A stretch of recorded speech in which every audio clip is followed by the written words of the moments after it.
Now.org, the War and Peace Report. I'm Amy Goodman. Last weekend marked 6 months since the launch of Occupy Wall Street. Here in New York, a new occupation may be taking root in Union Square Park. Dozens are camping out there. Some claim the spot could be the movement's new home base. On Saturday, hundreds rallied outside the first park the movement occupied, Zuccotti Park, now renamed Liberty Plaza. Police arrested 73 people.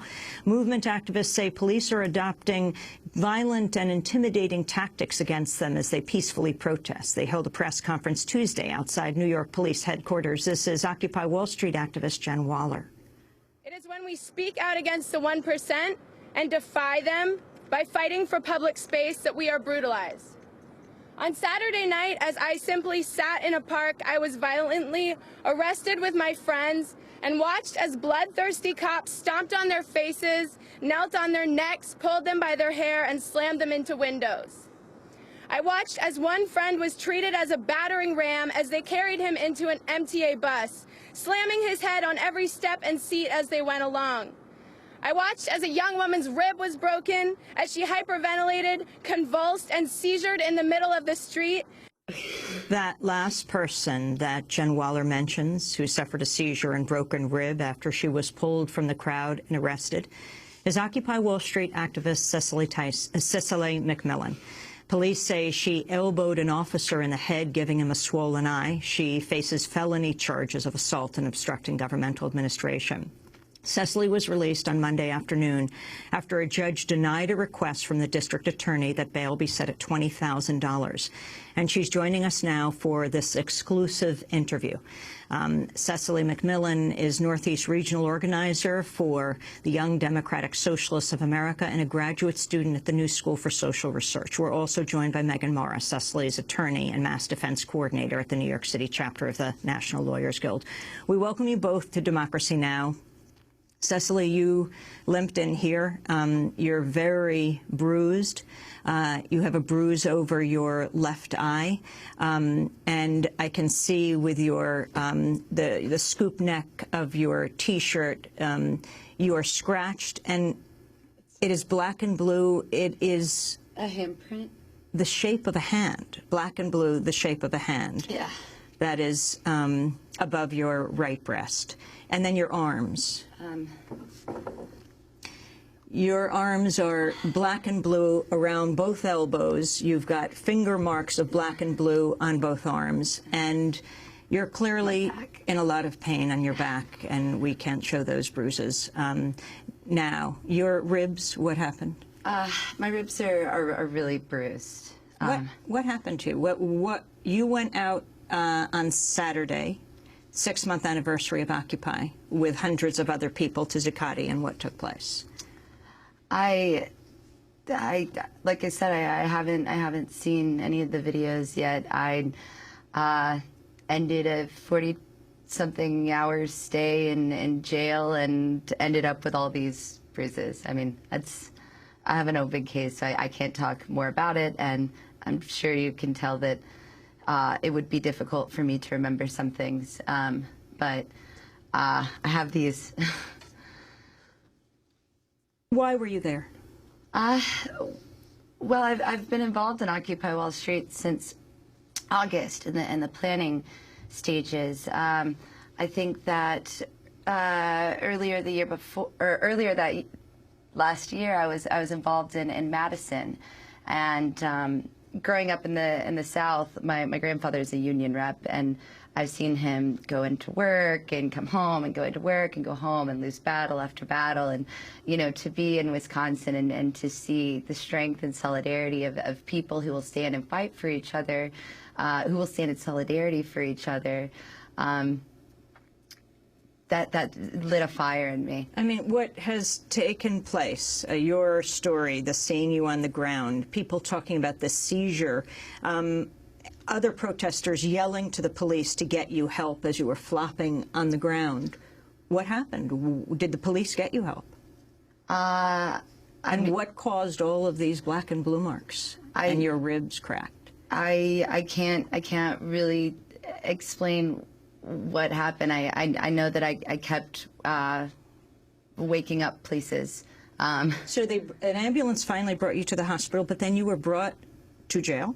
And held for how long? I don't know how long. I mean, there weren't clocks. We were in a Were you able to call family or a lawyer? No. Did you ask? I asked probably about 3 times every hour that I was in jail. Altogether, you were away for more than, what, something like 40 hours? Yeah. You asked to speak to a lawyer, you couldn't. Did you, when they brought you back to jail from the hospital, did you ask to go back to the hospital? Yeah. And they tried to dissuade the paramedics from taking me for about an hour and a half until I was able to go back to the hospital. And then I went to the hospital and then the jail and then the hospital and then a jail and then another jail, and I couldn't call a lawyer, or they wouldn't tell me what my charges were, and I didn't know where I was. You went back into this was all on Saturday. Sunday, Monday, you were arraigned, and the judge said... This was into Sunday. Into Sunday. So I was just being moved around in various police cars. And you went back to the hospital yesterday? Oh, I've been to the hospital every day. And what did they say yesterday? They finally cleared me of a concussion so that I can be prescribed sleep aids, because up until last night, I had been waking up every 15 minutes to half an hour sweating and with night terrors. So it was very maddening. We've also turned off the monitors because you said you couldn't see and the footage. Why? The footage? Any kind of footage you didn't want to see? Well, my friends had told me that I might want to refrain from watching it because some of them had cried or even gotten sick when watching it. And my therapist has said that if I were to watch any of the footage, it might trigger further psychological damage. Megan Morris, how is it that your client, that Cecily McMillan, was not able to call a lawyer from jail? That she was in hospital, she was in jail, she was then sent back to the hospital, but she is not in communication with, basically held incommunicado. Sure. I mean, you know, and we're still, I think from both of our ends, we're piecing together exactly not only the specific timeline, but what exactly happened. From our end, I'm both a private attorney, but I also am working for the National Lawyers Guild, and we track every arrest. So we knew of Cecily's arrest and spent much of Sunday and Monday trying to find her and trying to get a hold of her. So it was not without effort on the part of myself as the attorney and one person working with me, as well as the National Lawyers Guild, to get a hold of her. So the specifics of who refused that and why and when we'll have to piece together later. But this was a peaceful protest.